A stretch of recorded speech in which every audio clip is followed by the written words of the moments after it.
Hey, thanks for watching this. It means a lot to me. I'm chilling out at the laundromat, and for a while now, I've wanted to make a video on some resources you might want to have on you if you're a Christian and if you're into survival. So, like if you got a bug out bag or something, this might be something to think about putting in with some of your bug out stuff. It's a little big to go into a bag. It takes up some room. You may find something that takes up a little less real estate, but this is a good resource to have.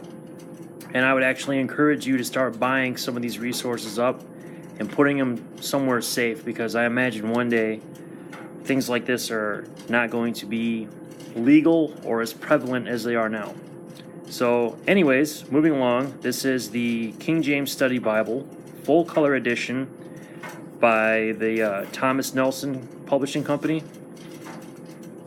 I got some stuff in here. Let me pull this out, some notes. You can see some of the features here. I'm just going to go ahead and go through this. You can pause and read this if you need to. This is definitely worth having.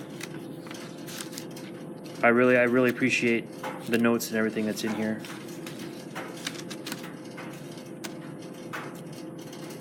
It's a note to the reader. Here's a list of editors. And then, of course, you got your table of contents. This is really important. A lot of people out there, especially Christians, never actually take the time to read the pages before Genesis in their Bible. And so as a result, they don't learn how to use all the features that their Bible has. So this one has annotations, doctrinal footnotes. There's personality profiles, archaeological sites. It's really cool how they went ahead and put this in full color. And you can see some more of the different kinds of things that they go ahead and make notes of for you. So this column down the middle actually has a lot of information, and that's important because if you have this Bible, you don't need to carry a whole library full of books with you necessarily. You can get by with this if you know what you're doing. There's an introduction to doctrinal footnotes, and you can see there's 2 whole pages full of that. How to study the Bible, that's important. You can't just read it, you got to study it. Let me see what else we got here. God's answers to our concerns. And here we have the Old Testament. It's going to give you an introduction. I actually kind of like some of these introductions and the outlines they have. And here you go, first book of Moses. There's some notes on the authorship, the date.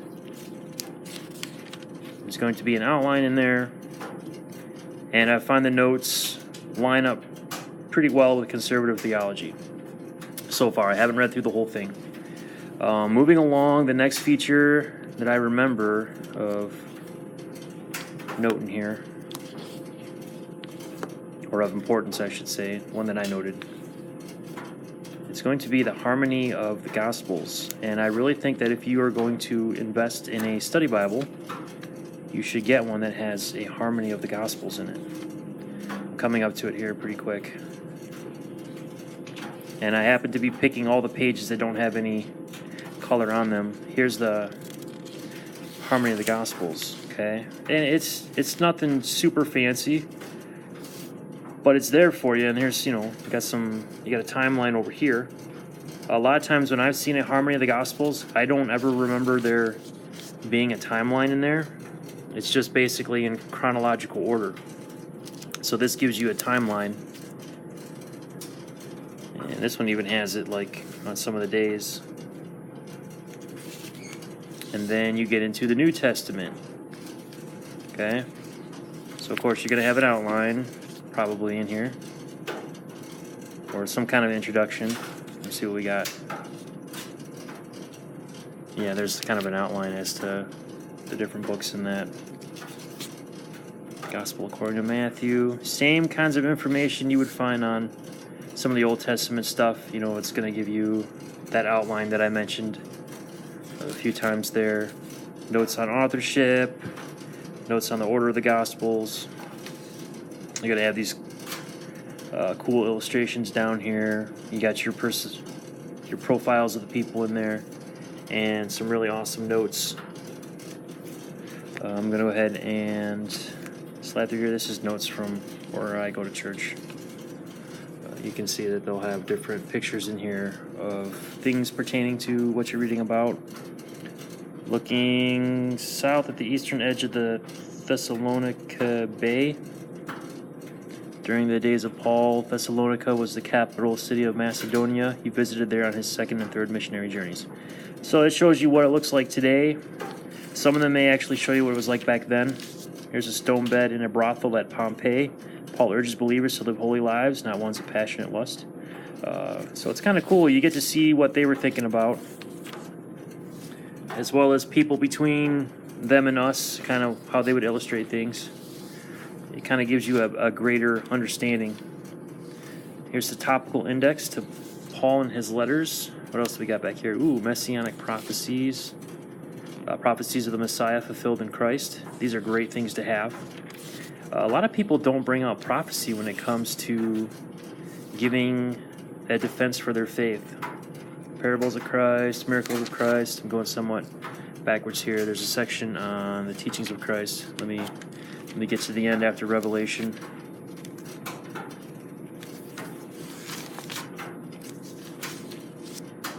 Pretty cool pictures in here. So yeah, topical index to Christ and the Gospels. That's going to be somewhat extensive there. Then teachings and illustrations of Christ. Some of this we went through. There's your Messianic prophecies. I'm sure it's going to have, a nice little heading there. Index to Paul and his letters. And I may have skipped over some stuff, but I think you're getting the point here. Index to end times prophecy. Let's see. Yeah, everything tends to start with this kind of a heading there. Monies, weights, and measures. Good information to know. The Jewish calendar. There's actually quite a bit of information in here. Prayers of the Bible. Index to annotations. That's going to be quite a bit here. Let me find out what's next. Concordance with word studies. Very important. Word studies are a good thing to have in a Bible. I imagine this may take up probably the rest of these notes. Let me kind of try to get to the end here. And I realize this may not be the most entertaining thing for some of you, but I'm just putting it out there. So after that, there are some blank pages for notes, it looks like. Yep. Like two blank pages.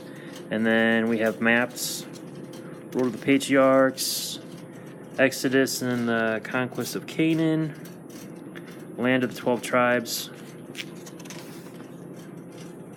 There's, of course, this one here, Kingdom of David and Solomon, Jesus' ministry,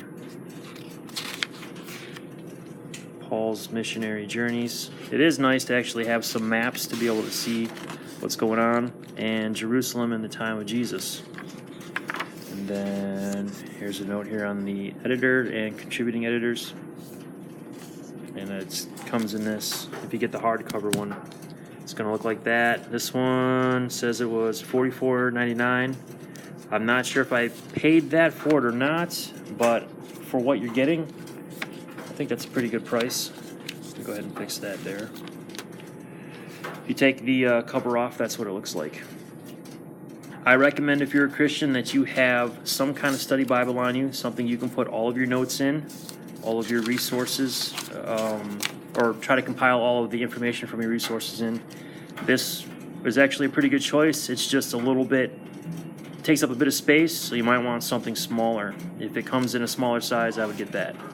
All right, as always, thank you very much for tuning in. Semper Fi, and God bless.